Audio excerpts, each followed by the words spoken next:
What's up, guys? Welcome to the Rhino Energy Podcast, where we interview entrepreneurs and ask them how their personal development journey has benefited their business growth.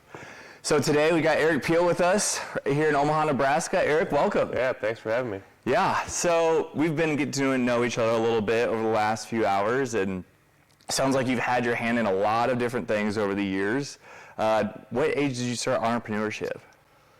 Well, I tell this story a lot. My dad asked me to mow our lawn. He said he'd pay me $25. And he comes downstairs and I'm sitting on the couch and the neighbor kid's mowing the lawn. And he goes, "What the hell are you doing?" I go, "Oh, I paid the neighbor kid $10 to mow the lawn." And I'm sitting there watching TV. So I guess that's where it started. I never really thought about it until you asked me that, but that's maybe where it really started. But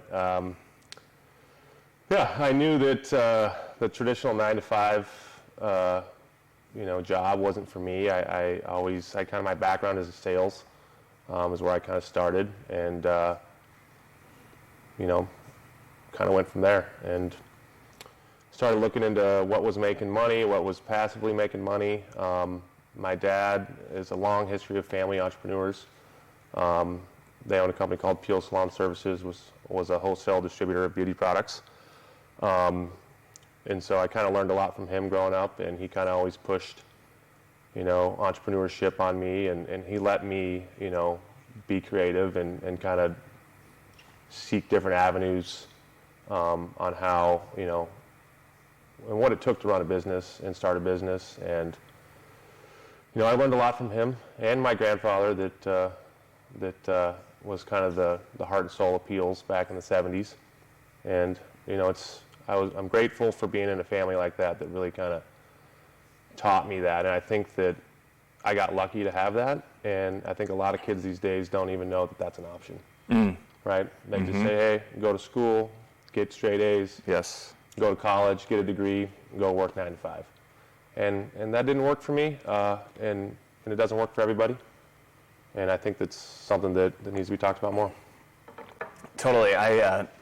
We had a similar story, right? You said, school isn't really for you. I graduated with a 2.1 GPA. Not great. I know. I failed 14 classes in high school. Nice. And I know 2 of my teachers faked my grades to make sure that I graduated on time, because I was not going to pass my senior year. But I still felt like I had to fit into this mold that society laid out for me. I didn't have the opportunities. It sounds like you were encouraged to go to the entrepreneurship space, which is awesome, because I tell that to people all the time. Like, you've got to be around the right circle and the right encouragement. The group that you're in and you're surrounded with is who you're going to end up being like. Totally. And so that's so awesome that your family has been very encouraging of that, because that's not very common. Yeah, I mean, I wish that in school they would teach you, how to fill out a W-2, how to negotiate insurance renewals, how to use, tax depreciation against your taxable income, even what taxable income is, like they kind of just touch on it briefly in accounting, and they say, get straight A's, your GPA matters more than your life experience. And that's really what entrepreneurship is you're just problem solving as you go, right? Totally. I didn't know everything when I got started. No way, I still don't know everything. But you just you get in there, you do the work, and you just surround yourself with the right professionals, and you figure it out. That's exactly right. So earlier, you mentioned taking a risk, and we're constantly taking risk every single day. Everyone doesn't understand. We make it look really good because we operate with confidence, but we have no idea what we're doing. We're figuring it out every single day, and we figure out what we're doing, and then we figure out a system and a process, and then we make sure it makes sense, and then we move on to the next problem. Sure. And why is it okay for a student to take out a $150,000 college tuition loan? No problem. But if they go to a bank and say, I want to start a lawn company for $100,000, they say, no, a chance, buddy. Mm-hmm. Why is that okay? Mm-hmm. Yeah, well, we could go into that for quite a while. Yeah. But so you started entrepreneurship young. What was your first business? My first business, I bought a self-storage facility in 2011. It was actually me and my sister and my dad. We bought it. We didn't know what we were doing. I found that asset class. I knew I liked it because it has the cash flow and it has the real estate. So it was producing cash flow, and you could use the real estate for tax benefits. So we jumped in. I sat behind a desk as a property manager and didn't know what I was doing, and had to figure out all the SEO, Google stuff, all the platforms, the operating. I was the maintenance guy. I was the snow removal guy. I was doing everything in the company and just solving small problems every day to try to make the business more successful. And it grew. I sold that property a few years back, but it grew 6 times from when I bought it in 2011. So, and then it kind of parlayed from that into real estate. So that's really my first love, is commercial real estate and self-storage. And it's been great. It's been super successful for us. It's not been easy. In the beginning, you're working 60, 70 hours a week. You're trying to, I didn't pay myself for a year, right? I mean, couldn't. And you're working other jobs while you're doing it as well to make some money. But self-storage was my first one. I don't really know why. I think that my dad's company had 450 employees, and self-storage has pretty much 0. Right. So I kind of went the other opposite direction for whatever reason. But that's a great way to learn, though. Yeah. Right. Yeah. Low moving parts. And I strongly encourage anyone that wants to get into entrepreneurship, you got to get behind the desk and really put the work in to understand your company, right? You can't just delegate immediately. You can't afford to delegate in the beginning, but it's really important that you learn not just the operations, but the back end stuff, forming LLCs, hiring the right professionals, CPAs, real estate attorneys, whoever you need to be successful. I think is important. Do you have fun with it? Oh yeah, I love it. It's like a game to me, right? I'm always talking with my friends or my dad or my girlfriend about what businesses would be successful.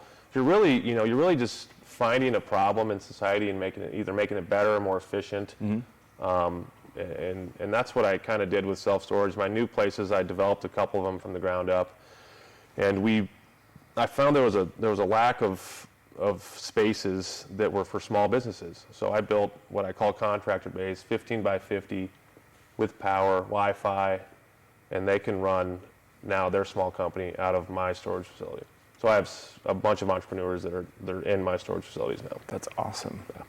Very cool. And I think that's a piece that so many people lose when they get into business. They forget to have fun. And I preach this to my clients all the time. Like, if you remove yourself from the seriousness of the dollars and we've got to hit this data, and if we're not hitting these standards, now we got to figure out how we got to go hustle and make more money and all that thing. And it's like, remove yourself from that, go back to having fun. Why did you start the business in the first place? Yeah. And like, it reinvigorates you and it takes the pressure off, and then you end up making way more sales anyway. Yeah. Because you're having fun with it and you look like you're enjoying it. People want to be around people that look like they enjoy their life. Sure. Yeah, and really just whatever you're passionate about, everyone's journey is different, right? I mean,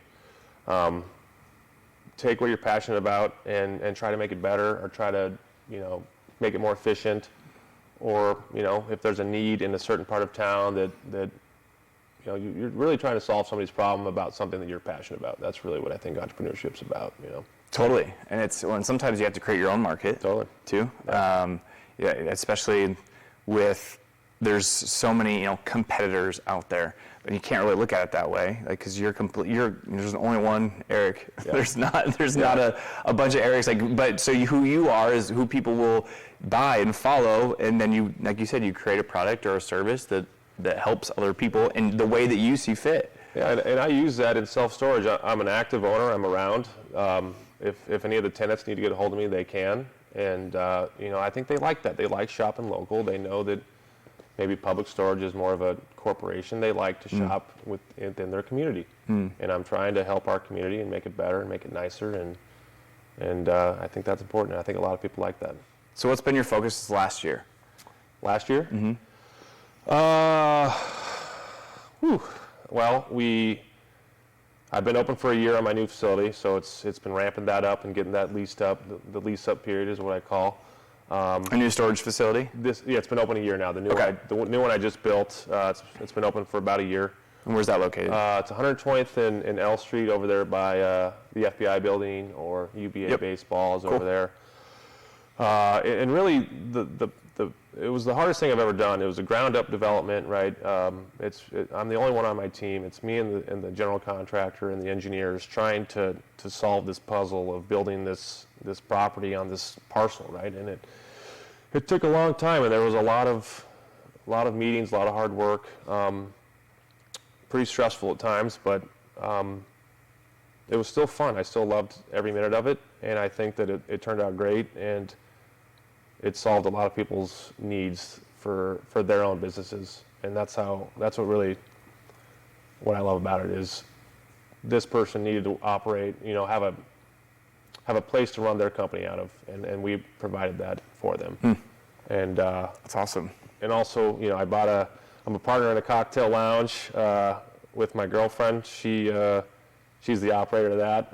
I kind of help with the back end stuff and forming the LLCs and getting the licensing and the permitting. But so a little bit of time with that, and then I also have a financial kind of company that's called TP2 Investments that is an algorithm-based company. And I'll butcher this, but we buy, it's an algorithm that day trades option contracts in the QQQ and the SPY ETFs, and it follows a set of rules that says, hey, buy now, and then once it makes or loses money, it sells at that point. And that one I'm really excited about. I still have a lot more to learn about that, and that's what's great about entrepreneurship. I don't know everything about that stuff yet, but I know that the information's out there to learn it more.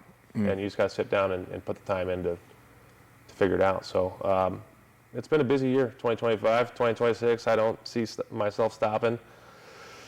I don't know. I'm kind of on the fence of what I want to do next. You're always thinking about ideas, right? I'm always looking at properties. I'm always looking at new companies. I have people come to me and ask me if I want to invest in something, and you look at everything and make that decision, right? You got to trust your gut. Yeah. You got to trust your instincts, and if you don't, then I'm not a big data guy. I'm more of a feel guy, right? I'm really feeling who I'm working with, who I surround myself with. I think that's really the most important part. You got to trust your gut. Yeah. I mean, at the end of the day, they can have all these results, but if you don't like them, you don't want to be around them, it's going to be hard to get anything accomplished together. Well, Warren Buffett said, I've never seen a P&L I've never liked, They all look good on paper. Yeah. And you got to really sit next to the person, and certainly if you're going to get into a partnership. Yeah. So that is important. No, that's when I was growing my general contracting company, all the subs that wanted to work for me, I would make sure that we went to lunch or dinner. I'd see how they treated their wait staff, sure. If they were tipping well, if we were actually having a good conversation and it felt comfortable there. And I always ask them a lot of these similar questions that I'm asking you today, because at the end of the day, it's a partnership. Yep. Anybody you bring, even if it's an employee, right? When you're interviewing somebody, that's a partnership that you're trusting with your business. It's your name on it. Totally. And we're out to the point with self-storage where there's some tenants we just might not rent to. Yeah. It's better for the facility as a whole to have the right tenant in there and the right people around there. Well, and when you're not chasing the dollar, you just feel better, and you know that you're operating 100% authentic, which is awesome. I know you mentioned your father and your grandpa. Are there maybe a couple other entrepreneurs that have really inspired you over the years, or somebody, maybe a mentor or a coach? Yeah, Dad's big, Grandpa's big, great-grandpa, I never met him, but he kind of started the family bloodline. He owned 5 shoe stores in the Great Depression, went out of business, right? And did I touch on this already? No. Okay, so, had 5 shoe stores in the Great Depression. They went under, just like everything did, but for the most part. And he kind of, he knew that was his spirit. He had the entrepreneurial spirit. He looked at what was making money. It was beauty products and alcohol sales, funny enough. And it's kind of come full circle that I own a cocktail lounge now, which is kind of fun to think about. But he ended up starting a beauty distributorship, and the family owned it for 75 years. But as far as mentors on the entrepreneurial side, I'm trying to think. I kind of just did a lot of Googling, a lot of my CPA I leaned on a lot. Aaron Wiegert, he was great. Mark Johnson is my real estate lawyer. He's a mentor of mine. He's a very smart man that I know and trust and talk a lot of real estate with. That's probably it that I can think of. That's good. I mean, we always have so many people that help us shape who we are today, and I don't think enough times we talk about the credit that those people deserve. And it gets, we get so busy and we move on to the next thing so fast. I like to reflect and give homage to those who have gotten us here. Is there a defining moment in your life that really helped you boost forward, but maybe in the moment it was really hard to see what was going on because it was so just frustrating, and then afterwards, maybe it was a couple years afterwards, or 5 years later, 10 years later, that you're like, man, I really needed that to spark me into this, propel in this next stage of life? Yeah, I mean, there was a point when I bought my first facility that we weren't making money. We were losing money for the first year or two, and I said, this is a bad property. I don't think it was off the beaten path. It wasn't on the main road. There was no drive-through or drive-by traffic. And I sat down one day and I said, I got to figure this out. And I really dug into the SEO, Google side of things and using that as a tool. And this is back in 2010, right? This is kind of, social media wasn't as prominent as it is now. But so you kind of had to get creative to find foot traffic to get sales and to get customers, and that was a big moment for me when I kind of figured out the SEO side and how important it was, and started the social media stuff, and that's a big moment, was a big moment for me. But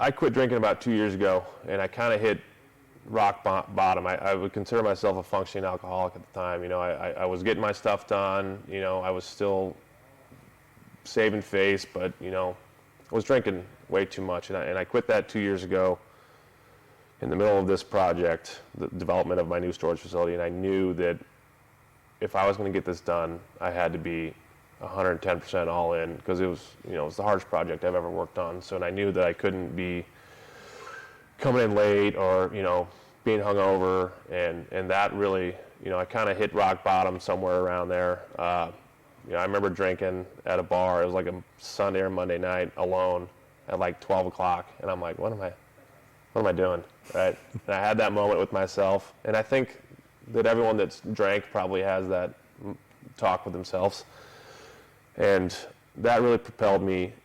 Ever since I quit drinking, I've acquired 4 companies since then in 2 years, right? Wow.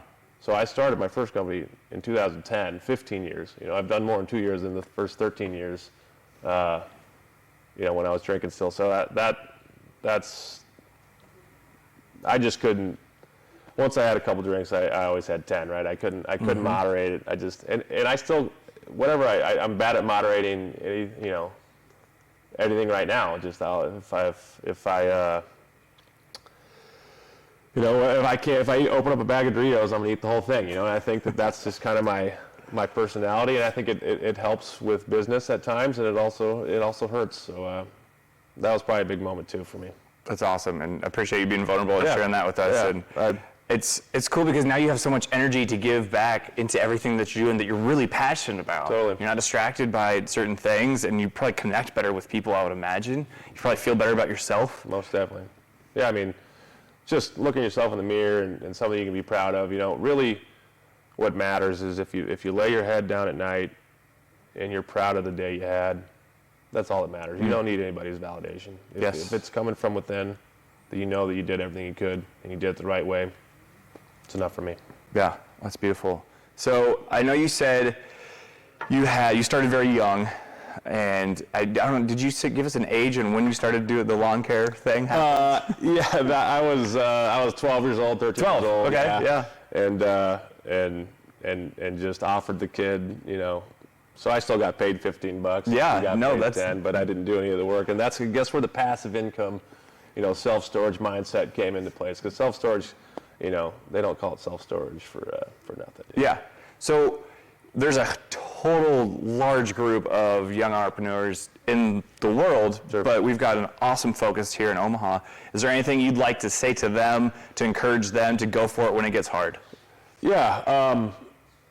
I think that you should always be inching towards your passion and goal in entrepreneurship. I don't think you should quit your job tomorrow, right? I think you should be, a lot of the kids call it a side hustle. Like, you should always kind of be learning or moving towards that edge. And a lot of people, they have great ideas, but it's tough to take that risk and make that jump, right? I think that society's kind of said, hey, you need to go to college, you need to get a 9-to-5, you need to, get a 401k, right? And then work for 60 years and then retire, right? Like, that's what society tells us to do, right? Sure.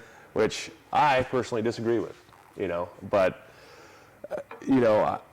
I've talked to Shannon, and maybe me and you can talk more about this offset, but there needs to be some more entrepreneurial camps or programs that kids, just say, hey kids, go start a lemonade stand, or sell baseball cards on eBay, and give them, some tools to, and just know that there's other options besides, working 9-to-5s, right? I'm glad you brought that up, because we're actually doing a Startup Your Summer Summit. Wow. May 15th, nice. 2026, so we'll have to get you involved in that. I'm available. Sweet, let's do it. Well, it's been a pleasure, brother, and I appreciate you sharing everything you've shared. Anybody you want to give a shout out to? Yeah, I mean, my dad, Bill Peel, my mom, Susan, my kids, Henry and Cam, my kids keep me, motivated, right? I feel that that's my purpose in life, is to provide for them and teach them and grow them into young men, and they keep me going, Sweet. All right, thanks, Eric. Yeah, thanks, Grant. Appreciate it.